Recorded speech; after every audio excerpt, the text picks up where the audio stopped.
Hi, I'm Judge Charlton. And I'm Miss Lamberstein. And you're watching A Night in the Kitchen.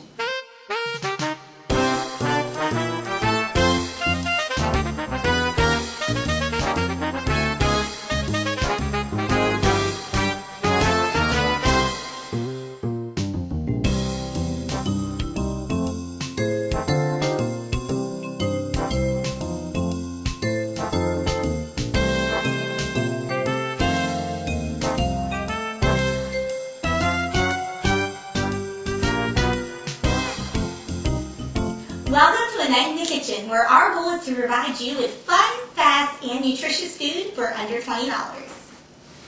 What are we cooking today, Jess? Today we'll be cooking apple fritters. With the seasons changing and everyone staying inside more, a warm apple fritter may be just what you need to help you get through those chilly autumn nights. We'll also be whipping up some red hot apple cider, which is going to go great with those fritters.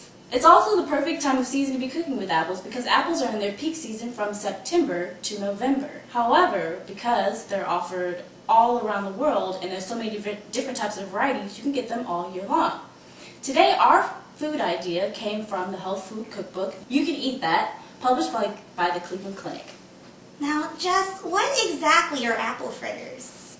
Apple fritters are any type of food deep fried and coated in batter. And British fish and chip shops, they usually eat potatoes, pineapple chunks, and apple chunks that are deep fried and coated in batter and are accompanied with their fish and chips. Also, crab cakes and clam cakes are also a type of fritter. Are there any other cultures that eat fritters? Well, in South Asian countries, particularly Malaysia and Brunei, they eat a type of fritter called kukur, which are sweet potatoes, yams, and bananas that are fried and coated in batter. And in Japanese cultures, they eat a type of fritter called tempura, which are vegetables and seafood that are also deep fried. They're very popular roadside snacks in South Asia. Oh.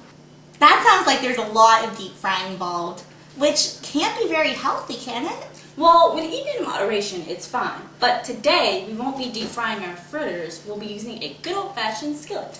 Oh. And our apple cider uses no sugar-added apple juice, which reduces the calories to only 73 and keeps it low in sugar. Any fun facts about cider? Cider originated in 55 BC when the Romans discovered the local Kentish people drinking an apple cider-like beverage. This later became more popular, and by the time it was the 9th century, drinking apple cider was commonplace.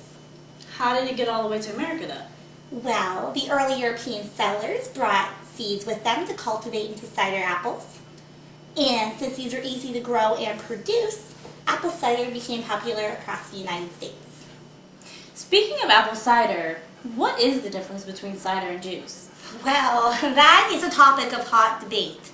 But basically, cider is opaque, unfiltered, and unpasteurized, whereas apple juice is clear, filtered, and pasteurized. Apple cider is produced when apples are cut up and made into a mash that kind of resembles applesauce. This mash is then wrapped into cloths and pressed, and the juice that comes out of the apples is the apple cider. So, which is better, juice or cider? I like cider better myself, but apple juice does have positive qualities, as you can have it year-round. Whereas cider, you can't because it's unpasteurized, meaning it goes bad rather quickly. And what exactly is pasteurized? Pasteurized is a process where the product is heated up and then cooled down very quickly, and it kills all the germs. Good. And again, this meal is very easy to make and easy to satisfy a sweet tooth. Oh, speaking of a sweet tooth, that's when your body actually craves protein. So the next time you want a chocolate bar, maybe try grabbing a granola bar. This will satisfy the sweet tooth and give you protein, which will help you feel fuller for longer. I think I'd rather have the apple fritter. I can't wait to get started. Well, hold on. We have to go check in with Q and Melanie. Hey, I'm Q, and we're here at Birch Farms, located at 9210 Side Hill Road, and we're here to get to the core about apples. My name is Jean Birch. My husband and my 2 sons run the farm, and I just kind of do whatever they tell me to do.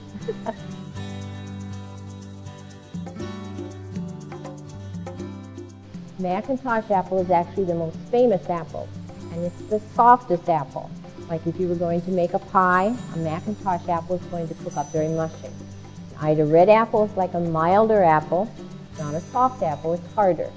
And a lot of people save Ida Red to take to Florida. It's because they keep longer. Portlands are softer, so they don't keep as long. You need to keep them all refrigerated, regardless of what kind they are. There are several different ones that are excellent for pies. Like a Cortland is an all-round apple, good for eating, good for pies, good for sauce.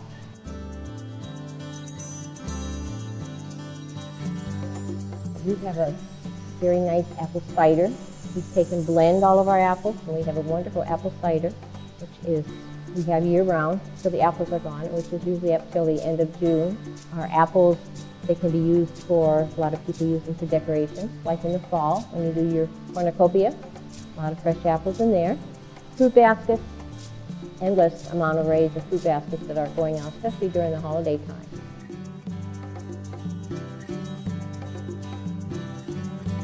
Apple fritters, either a Cortland or an Ida Red. Yeah, something that's going to stay nice and chunky. You want something that has a good flavor, and one that isn't too tardy, so you don't have to use that amount, a fair amount of sugar with it. So those are all very nice. Thank you very much. Now back to the apples of our eye, Lisa and Jess, at A Night in the Kitchen. Welcome to A Night in the Kitchen. Okay, before we get started, we're going to get everything we need out and on the counter. So, what do we have to get, Jess? First, we're going to start with 4 apples, 1 cup of flour, a half a teaspoon of baking powder, 2 tablespoons of Splenda, 2 large eggs, a half a cup of fat-free milk, and cooking spray. Any cooking spray will do for this.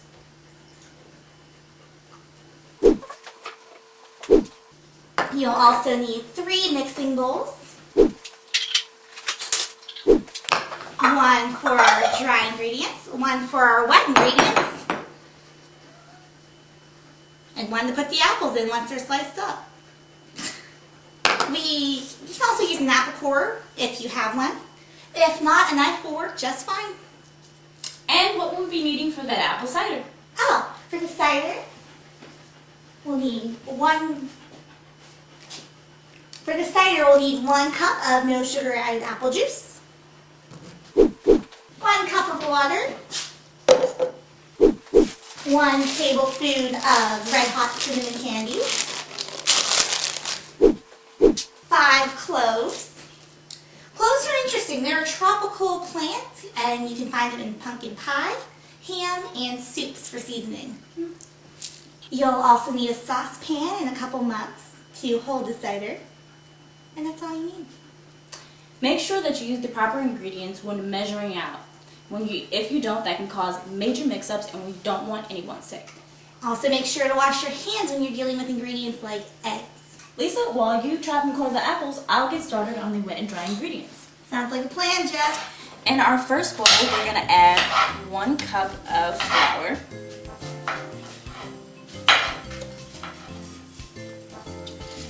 a half a teaspoon of baking powder,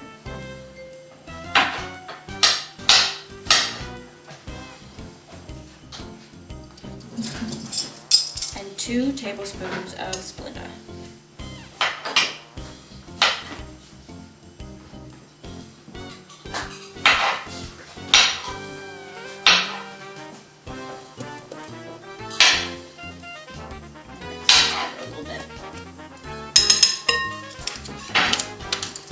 And to our second bowl, we're going to add a half a cup of milk and we're going to separate the eggs. Lisa, I need help. I don't know how to separate the whites from the yolk. Uh-oh. Well, I'll try. I've never really done it on TV before. To separate an egg, what I like to do is first you crack it. Easy. Then you have to be very careful, and you're going to separate it when you crack it down the middle. Like so. Try not to get any eggshells into the bowl. And you just kind of want to let the clear part run out Keeping the yolk in the shell, I mean, it's kind of an acquired practice. You kind of have to practice a little bit. Just keep the yolk in the shell, make sure it doesn't go anywhere. And then if you can, I have kind of an uneven break, but if you can slide the yolk over to the other half of the shell to get the rest of the white. And yes, it's messy. But look, there you go. You get most of the white out. Maybe. Here it goes. Looks good. It's going in there. A separated egg. Well, Lisa, we have another one to do. So you guys are going to go to break, and we're going to separate one more egg, and when we come back, we'll continue with our apple fritters. Right here on A Night in the Kitchen.